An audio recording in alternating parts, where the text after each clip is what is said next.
Well, there's a big security operation in Dublin city centre this evening as Gardaí monitor an anti-immigration rally.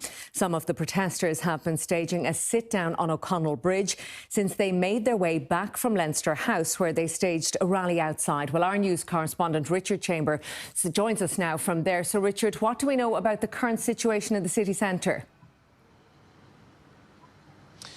Yeah, Colette, there's still severe disruption across Dublin city centre for public transport users and for drivers this evening. O'Connell Street closed both directions, Dublin bus services not really getting through, and all services across the city are being delayed as a result of the protest, while Lewis services on the Green Line aren't going between Stephen's Green and the north side of the city due to the protest, which is being ongoing now for several hours. What's happened is effectively what started as a planned anti-immigration protest at about 2 p.m. at the GPO on O'Connell Street was due to walk here to the Leinster House. A crowd of a couple of hundred people joined in that protest. They then walked back towards the River Liffey, where they began a sit-down on O'Connell Bridge. In the past few minutes, Gardaí have moved people off the bridge and onto O'Connell Street. We need to watch and see how that situation develops. There was also a counter-protest at the corner of Grafton Street and Suffolk Street, where words were exchanged between both sides, but everything was quite peaceful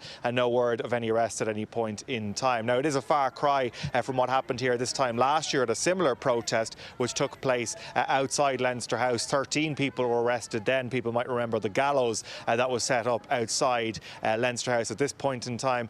Here today, protesters only staying for about 20 minutes outside Leinster House. Some of those in the front calling Gardaí, who had been policing the protest, traitors and scumbags before moving on, as they did, back towards the north side of the city. So still traffic disruption, commuter disruption in the city centre this evening. We'll wait and see how things develop.